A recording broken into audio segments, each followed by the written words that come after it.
各位线上的同修，大家晚安，大家好，欢迎大家再度来参加这个线上的读书会。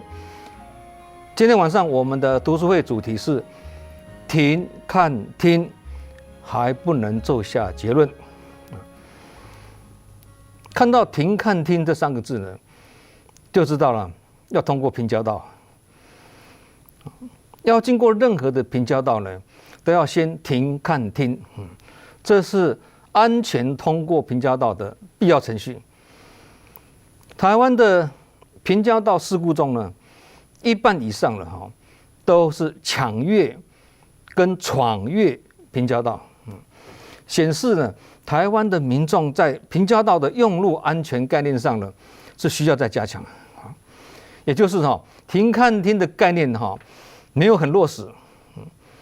停看听的公民教育啊，落实的比较好的国家呢，日本是其中之一东南亚里面大概日本是做的最好日本呢，每一辆车在开过平交道的时候呢，都会自动减速、停顿一下，再往前走而且呢，后面的车辆呢，它也会守规矩，跟着排队都没有任何一辆车子呢会怎么样？会不耐烦而在平交道上呢超车所以日本人呢，在经过平交道前呢，必定是会先停下来减速慢行然后再怎么样再往前开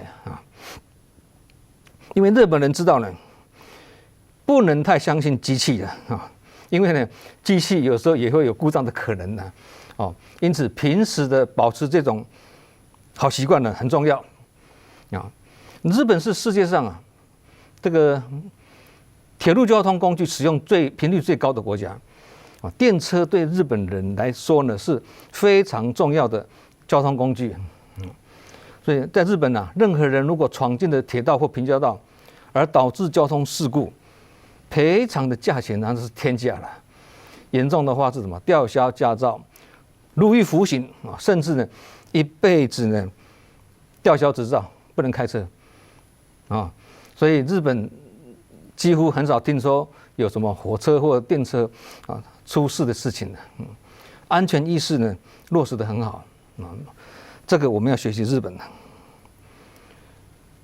在人生旅途中的种种际遇就好比是要经过平交道一样，必须遵守停看听的安全程序，才会平安顺利。但是呢，人生所有要面对的人或事呢，就不像面对火车通过平交道这么单纯即使你有停看听呢，还不一定可以安全过关这个是指人生的里面的人跟事的事情这个让我们呢有很多省思跟学习的空间。为什么我已经停看听很多事情还是看走了眼呢？还是不能安全过关呢？所以停在正确位置，看到事实真相，听到客观的讯息，还不一定可以做下结论因为人生呢有太多的例外跟不可思议，难以解释不像火车通过平交道这么单纯等一下我们会用几个例子来解释，大家就会明白菩萨道是大圣的修行法门，强调呢成佛在人间强调离开人群呢就没有什么法好修了。但是呢，在人群中我们常常会看到一种米养百种人这是什么？这是人的问题了。一种米养百种人，这是人的问题。我们也会碰到什么？人生困难千万种困难的事情嘛，所以这个是事的问题一个是人，一个是事如果要在人跟事的困境中脱困而出的话呢，有时呢还不只是随时停看听就好。停看听只是什么？一个基本动作而已啦要发挥妙用或克敌制胜，就要运用妙法，就好像是篮球或足球的比赛的妙传一样那个会是得分的因素那会是制胜的关键。所以对治人与事，只有文法还不够，还要懂得用法啊，文法才会有所了解嘛，用法呢就要身体力行啊，又了解又能够去行动啊，这个叫什么？叫做解行并重啊。了解跟行动都很重要的意思啊。佛说42章经里面有一段经文是这样子说，他说：“博闻爱道，道必难会；守志奉道，其道甚大。”啊，什么意思啊？啊，博闻爱道是指什么？哎，只听闻佛法，觉得佛法的道理讲得非常好，很喜欢，但却只有在文字上呢去下功夫了。博闻爱道了，只记一些经文的名词，但没有入人群去依教奉行，所以不能体悟佛法的精髓。始终呢，听到的跟做到的呢不一致哦，甚至跟道呢相违背的，所以才说什么道必难会嘛。啊，你所做的事情跟正道是背道而行的，道必难会哈。啊，这句话是什么？就是博闻爱道，道必难会嘛。那守志奉道，其道甚大。守志奉道的守志，对吧？守住自己的心志、心愿的意思啊。奉道呢，化为行动，化为行动叫做奉道了。啊，法脉不离心，宗门不离行啊，或者法脉入心啊。宗门入行啊，这叫做奉道。像这样把心安住在正念上面呢，啊，把行呢安住在正道上面，这才是真正的什么菩提大道。所以才说什么其道甚大啊，这个意思嘛。啊，不是懂得千经万论就好了，啊，也不是要佛言佛语啦，或者佛模佛样，啊，要脚踏实地去实际体验。才会有所心得了哦。虽然说呢，停看听还不能做下结论呢，但是人生如果不能时时停看听呢，则我们可以做下一个结论。这个结论就是，人生的路肯定会走得跌跌撞撞，非常辛苦了。所以人生要懂得随时停看听，才会洞察真相与实相。但是有时候呢，即使有停看听，也无法了解事实跟真相啊！你没有停看听，很难洞察事实与真相。但是你即使有停看听，有时候呢，还是无法理解、无法了解事实真相啊！啊，这就是什么？无量易经的说法品里面啊，有一句经文的意境这句经文就是这样子讲，他说：“如是无相。”无相不相，不相无相，是为实相。啊，这句话如果有读《无量易经》的人，大概都会有读到这句话哈。那什么意思呢？心里如果有无相的观念，啊，则表示什么？还没有脱离有相，所以无相也是一种相。啊，就好像说无从选择，也是一种选择，道理是一样的。啊，以人来讲啊，同样每个人都有躯孔，但每张脸都长得不一样，而且有皮肤不一样之别啊！啊，这是为什么呢？因为每个人都有不同的因缘和合，它是自然形成的，不是个人能够超越的、能够掌控的啊！所以无为法就是无相，而无相之法最为妙，因为这就是实相，无相就是实相，所以才说有为法是事相，无为法是实相啊。而实相呢，就是真理嘛，真实的道理嘛，实相嘛。所以各位，如果你去上网去查哈，无相不相，不相无相，名为实相，去查这句话的意思的话都比我刚刚讲的解释的还要深呐，真的是不容易看得懂了。我刚刚已经尽量用最容易懂的文字去解释，相信各位听起来呢还是似懂非懂啊？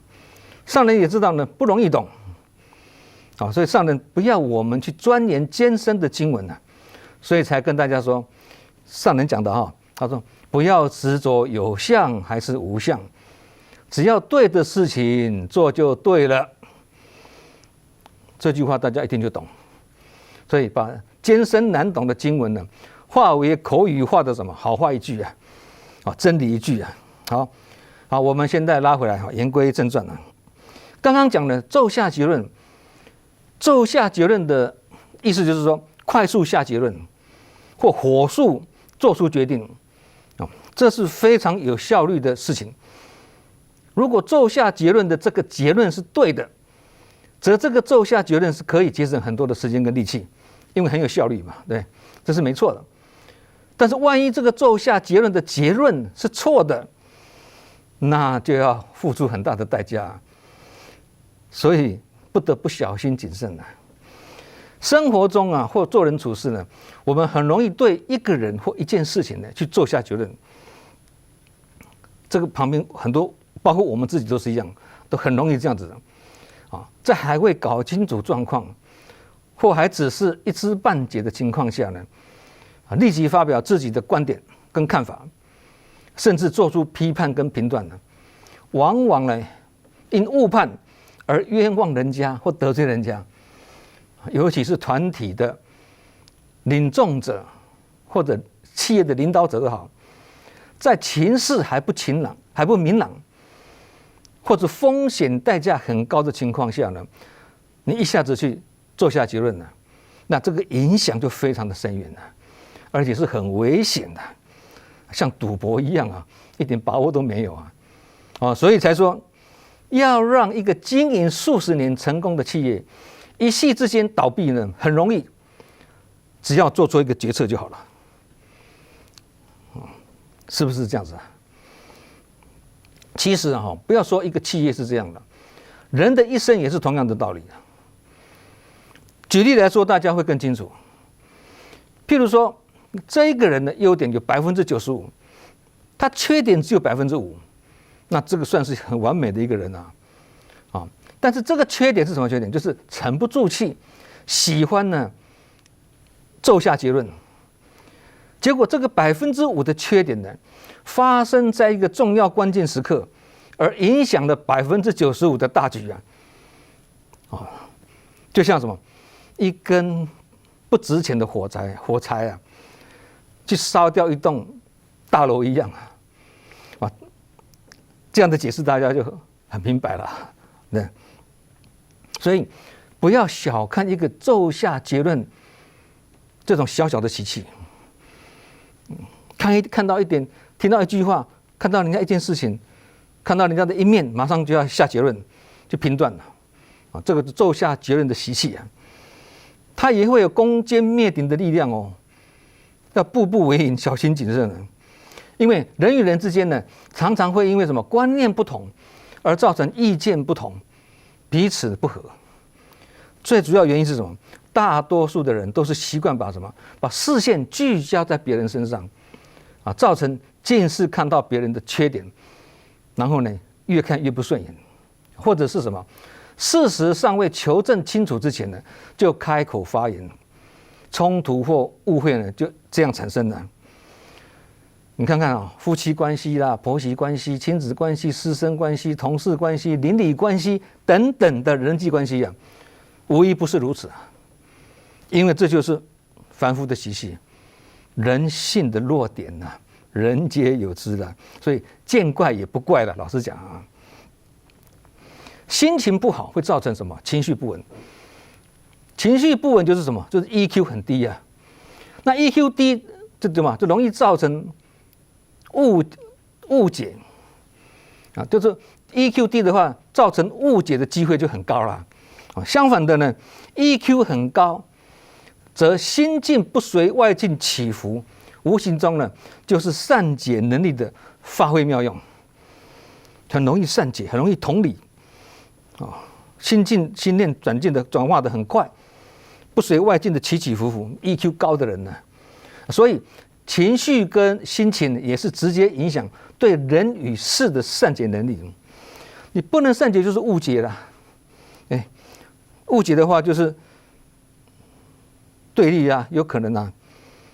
同理呢，善解能力能否适时的发挥出来，也会直接影响心情的跟情绪的好坏啦。你善解能力不同，常常误解别人，心情也是不好嘛。这是个道理嘛。两者是互为因果了哈。所以有一句话呢说得很好，他说当一个人的心智还未成熟的时候，他亲眼所看到的事情不一定是事实。这句话也是很好。以前有2位武士不约而同的走入森林里面，看见一棵树上面吊着一个盾牌那个盾牌那第一位武士呢，在树下看上去，盾牌是金色的。那第二位武士呢，在同一棵树下呢，他看上去是银色的。然后这2个人呢，为了金牌，这个盾牌是金的还是银的呢，争吵不休。气得2个人呢，拔出剑来，准备一决胜负2人整个厮杀了好久，分不出胜负当2个人都累着坐在地上的时候，才发现，盾牌的正面是金色的，盾牌的反面是银色的。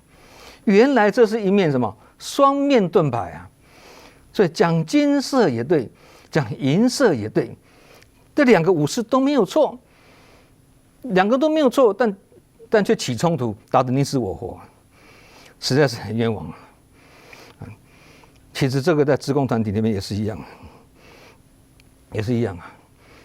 你说的证严法师的法，你说上人说，他也是证严法师说，大家说的都是上人的真理可是合在一起做起来的时候，就是很奇怪，就是会有意见不合的时候再举个例子慈济志工很多了为了统一起见呢，每年都会规定几月开始呢换季换制服了几月开始换冬季的制服，几月开始换夏季的制服嘛，对。那现在呢，气候变迁呢，寒暑的更替已经没有什么规律性的明明还没到夏季呢，就非常热，那大家又不敢换短袖的明明还没到冬季，但是气温突然骤降却不敢穿长袖的，因为换季还没到这样的制度呢存在很久了。今年的4、5月的时候，还没到夏季，天气也是开始闷热突然间来一个布达告诉大家，由于天气闷热，虽然还未到换季日期，但是长短袖制服呢不再硬性规定了，大家自行调整。这个就对了，这就是佛法与生活相应叫做佛法生活化，佛法人性化制度人性化，也可以这样子讲制度是死的人是活的所以要活用死的制度，因为志工团体不是军队这告诉我们一个道理一个人如果是墨守成规、抱残守缺，将会失去通融性。虽然不致把路走绝但会把路越走越狭窄，因为食古不化而不能跟生活结合，所以也很难跟众生对机，也就是没有生活化了2008年呢，有一个金融海啸，很多国家的经济都被这个海啸重创，尤其是东南亚。雷曼兄弟美国那个金融海啸大家都听过嘛。那个时候呢，新加坡也是陷入经济困境之中，影响所及是什么？许多上班族被迫留职停薪或者是被迫什么裁员解雇或者降薪等等，就跟现在的新冠疫情造成的影响一样了。许多家庭的家长失业，那孩子求学碰到困难。新加坡政府那时候呢，面对这么严峻的这个经济冲击他首度动用政府的第2预备金来补贴学童的求学费用包括制服课本注册费全部由政府来补助，免费的。但是学童的这个交通费呢，跟午餐费呢，政府没有补助，因为政府不可能全部补到完嘛，有政府不足之处嘛。这个时候刚好，我们新加坡峰会呢来补政府的不足，我们就来推动助学金发放，就要发什么？发午餐费跟交通费，那光是整个新加坡的中学跟小学里面资料统计起来，大概有4000多位的中小学学生需要慈济来补助啊，一个月要花多少钱？台币200-300万呢，200多到300万之间呢。那这笔钱也是很大笔的钱啊。不过我们不做，谁来做啊？我们说，哎呀，没关系，我们该做的事情去做，人家自然就会护持了啊。那我们现在讲的不是这个部分啊，我们要讲的是，那这个助学金发放是每个月要举行一次嘛，要把他那个什么那个捷运的卡收回来啊，把他那个吃饭的那个固本拿回来换嘛，每个月换一次嘛，那每个月都要发放嘛啊。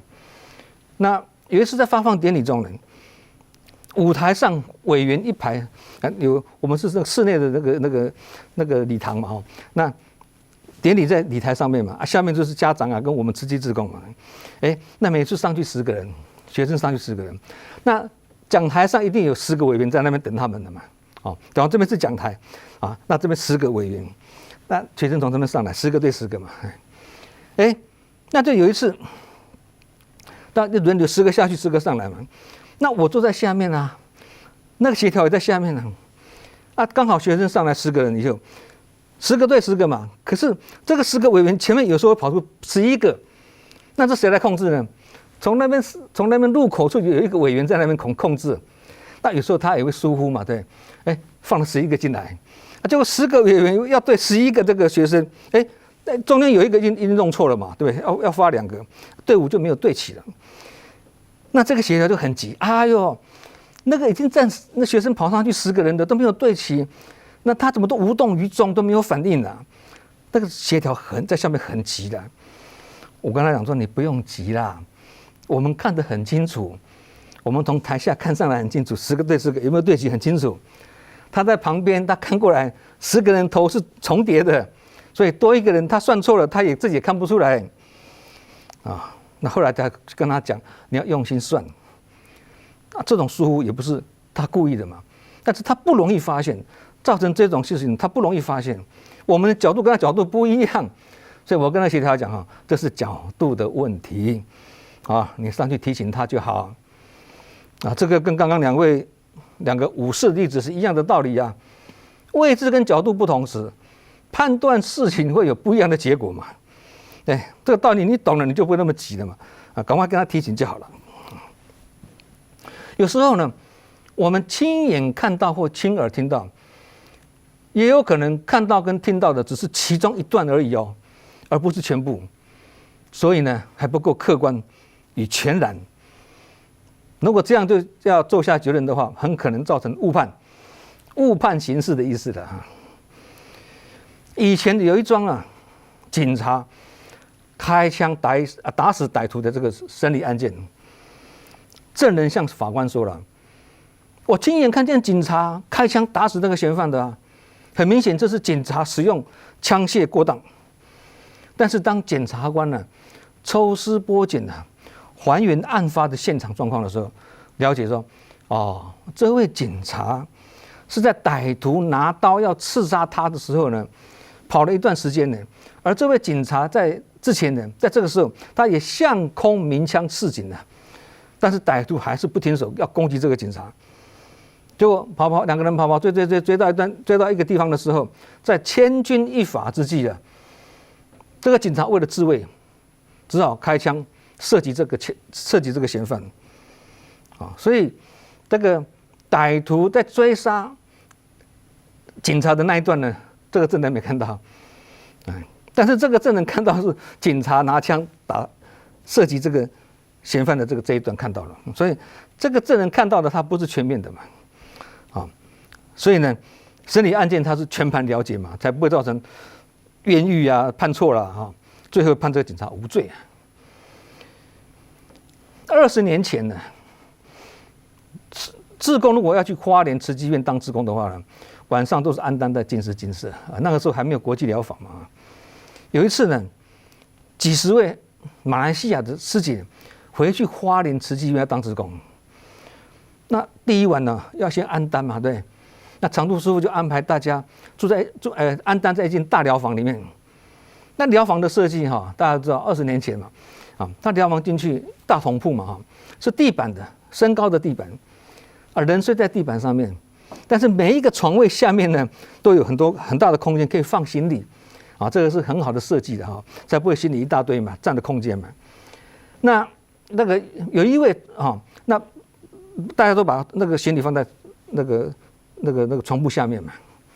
那有一个台湾的委员呢，已经事先安单在大疗房里面，但是这个台湾的师姐她行李简单，她没有大行李，小行李嘛，小背包而已，所以她也安单在里面了。那因为她没有行李，所以她东西不用放在下面，所以第二天当志工的时候呢，这个台湾的委员呢，他简单行李，他拿着就去医院当志工了。那个床铺那边是空空的，所以当马来西亚的这些师姐要去安单的时候，这个没有人住，没有人睡的，有一个师姐就把行李放在这个床铺下面，这个他要睡这里。晚上的时候呢，这台湾的委员可能疲倦了，他提早回来睡在那个床上面，所以他安单那个床铺上面。马来西亚师姐回来以后，我要洗澡，可是有一个师姐躺在那里也没关系啊。你要睡这里，我睡别的地方也无所谓啊。但问题是我的行李我要拿出来啊，行李压在这个师姐下面，不得已只好把这个台湾师姐把她叫醒。当把这个台湾师姐叫醒的时候，台湾师姐口气是不好，她说：“哎呀，我最讨厌人家，我睡觉的时候最讨厌人家把我叫醒了，一叫醒我就没办法入睡了。这个我们是要同理人家了，他可能有这样的问题，一醒了他就不能睡了。”他就不高兴了，就离开了，行李拿就离开了，就出去了。没2分钟大家都听到，因为疗房外面就是洗手间嘛，用手拍打厕所的门，好大声，嘣嘣嘣嘣嘣。那马来西亚这些在疗房里面的师姐们，她说：“哎呀，这个台湾师姐真是的。只是把你叫醒，把行李拿出来，这样也没什么，何必发那么大的气呢？大家你我相视觉得何必嘛，没有必要这样子做嘛，对。结果呢，第二天早上一大早，常住师傅呢上来疗房，跟马来西亚这些师姐讲：“哎呀，你们要注意这个出去外面那个厕所有一间那个锁是坏掉的昨天晚上有一位台湾的师姐因为厕所的门锁故障呢，被关在里面呢，她一阵子的拍打门板都没有人来帮她协助了，没有人帮她开了最后才惊动常住师傅呢上来解围，帮她开门了。众人一听满心忏悔不但冤枉别人也未尽事实援助别人的责任。那这一团是我带回去金色做志工的嘛，那事情发生的第二天早上呢，早上都有志工早会嘛，那做正言上人亲自主持的嘛。那志工早会上面呢，在马来西亚师姐就上去跟上人分享这一段昨天晚上的这个过程也跟上人忏悔了忏悔说：“哎呀，真的是误会人家的了听到了，看到他发脾气，也听到他敲打门的声音了。”但是就奏下结论说，这个事情真的是发这么大的脾气，结果不是这样所以这个也是让大家呢学习宝贵的一课所以有时候即使我们亲眼看到、亲耳听到，也要保持什么保留的态度持保留态度，因为那也不一定是正确的。以前韩国呢有一位净虚禅师有一段时间呢，这位禅师都带一名女子回去自己的疗房，而且关起门来呢，同居同食住在里面吃。禅师有一位跟他出家修行不久的弟子，叫做满空满空了，满空弟子，满空呢就怕大家知道说这件事情，就一直守在这个师傅的门外啊。只要有人要来找这个师傅的话，他就说：“师傅休息了啦，师傅现在很累要休息的，把大家挡掉，不让他们进来。”后来满空呢就心想，这样下去也不是办法，所有人要来找师傅都把人家挡掉，也不是办法。最后呢，这个满空就鼓起勇气啊，去敲师傅的门。才一进门呢，就看见了这名长发披肩的女子啊，躺在床上，身材很苗条。徒弟呢，一看到非常生气，大声就问了：“师傅，你怎么可以这样子？你这样怎么可以算人天导师呢？怎么对得起十方大众呢？”要这种很大声的问师傅啊。那净虚禅师呢，一点也没有动气啊，轻声细语的说：“我为什么不能做大众的导师呢？”满空就指着床上女人说：“你看。”很生气的跟师傅说：“你看。”这个时候师傅也是用很平和的口气呢，也对徒弟说：“你看，你也看啊。”那这个女子呢，听到这个师徒的对话之后呢，缓缓的呢转过身来。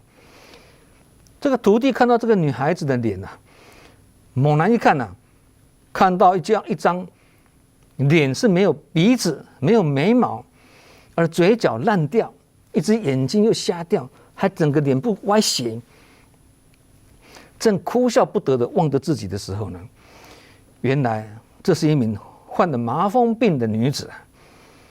这个时候净虚禅师就把手上的药，刚好他在喂这个女孩子吃药，净虚禅师就把这个药呢往满空的前面一伸，说：“那么来，你来吧，你来服务他吧。”满空这个时候呢，立即的跪了下来，很惭愧的对着师父说：“师父，你能看的我们不能看，您能做的我们不能做，您的见解我们没有办法，没有智慧去了解，弟子愚痴，请师父原谅。”这也是一则很教化人心的佛典故事啊。其实生活中类似这样的事情也是很多啊，甚至也发生在我们身上啊，对，值得我们自我警惕啊，自我戒禁啊。一般人对事情呢，往往只知其一，不知其二，或知其然而不知其所以然。事情的真相或实相，是需要用不同的角度、高度、深度去透彻了解。事情的好与不好，都有它的价值跟意义嘛。如果因为不了解而议论，甚至还没有了解事实真相，就骤下结论，这样就是什么愚痴跟短见呐，也就是什么盲聋之徒啊，盲的啦，聋的啦。那净虚禅师呢，跟弟子满空还有一段互动的故事，也是很发人深省的啊。有一次啊，这个净虚禅师带着这个弟子满空四处行脚，弘法度生啊。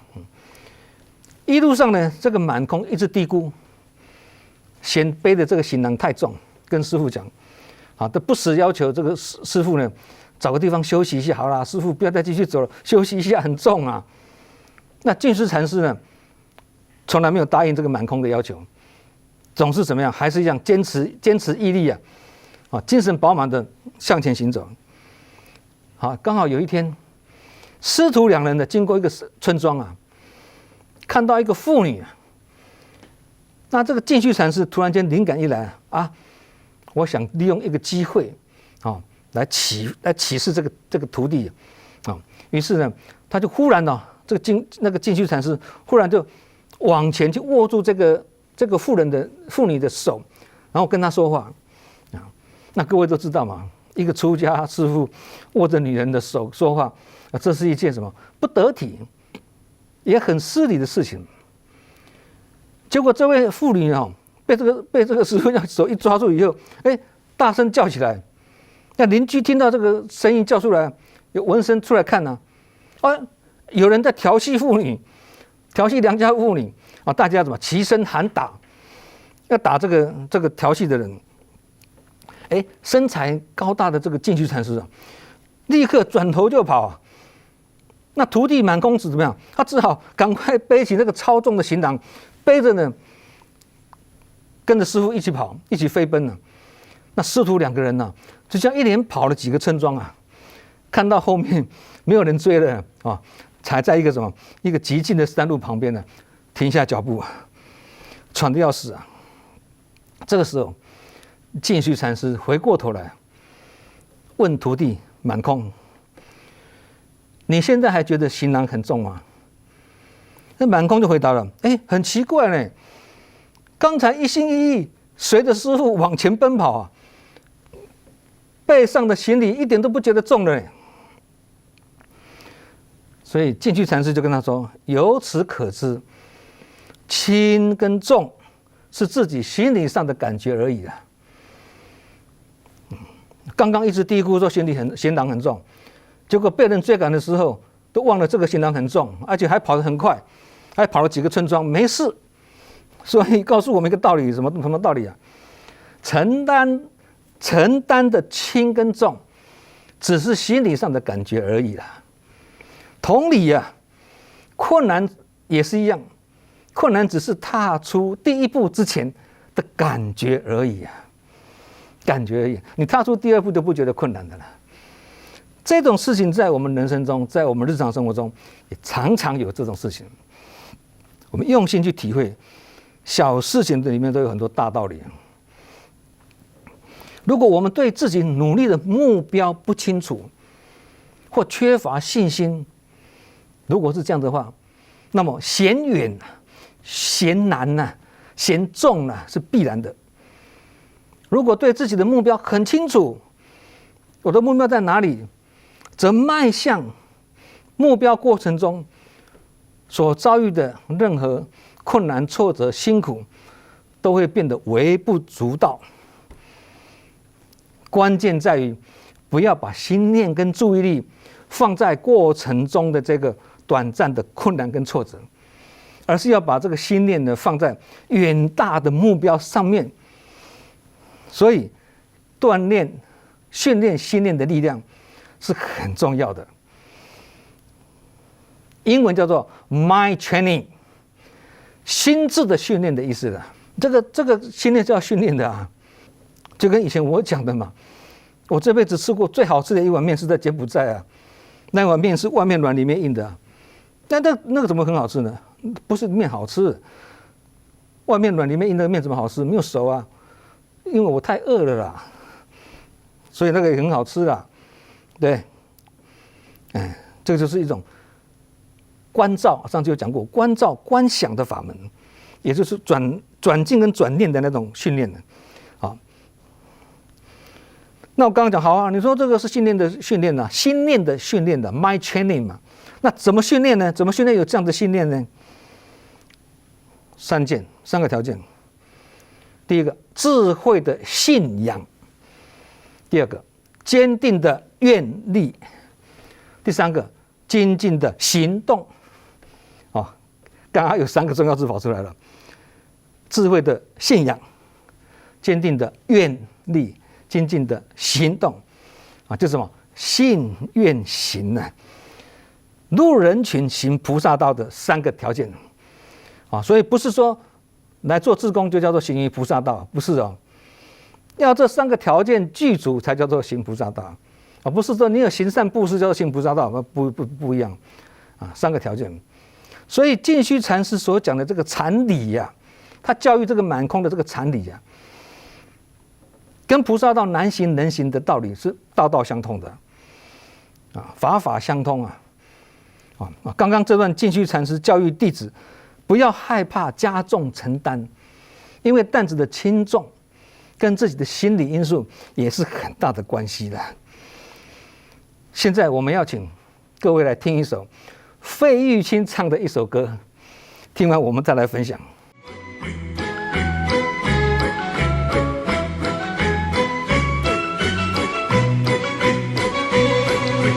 嘿，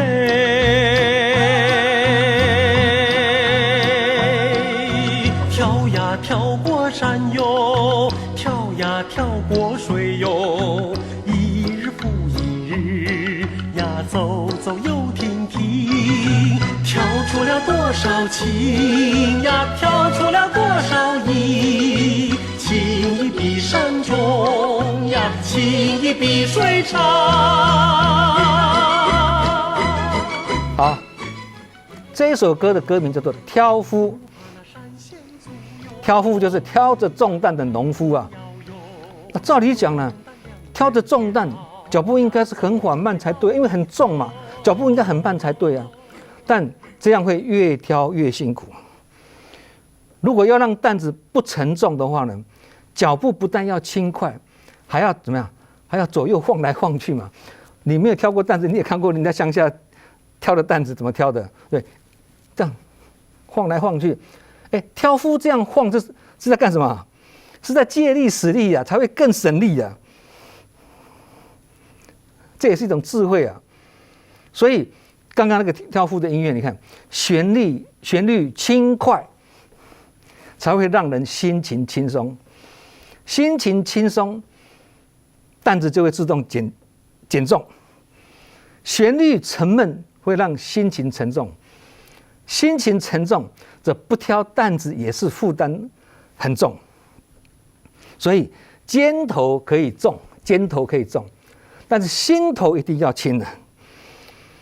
所以啊，挑夫也是我们的老师啊，你看看，对啊。如果你变成这首歌变成很慢的话，那就没有力气了啊。对，你看噔噔噔噔噔噔噔噔噔噔噔噔，那个歌是很轻松愉快的。啊，你如果说跳呀跳过山喽，跳呀跳过水，完了，士气没有了。士气很重要啊，一鼓作气，再而衰，三而竭。好，所以这个气要起来啊，士气如昂啊，这个意思嘛哈。学佛有一句话叫做什么？无漏般若。这是本性上的什么大圆净智啊，很大的一个圆圆的清净的镜子，也就是什么代表什么清净的智慧了。哦，它可以什么？这个镜子是怎么样？它可以如实照见世间的万象，就好像光明朗照一样啊，可以看见照见自己的面目，也可以照见万物真相。所以学佛不能从枝末差别来认识世间，也才不会被世间的幻化乱象所迷惑、所误导。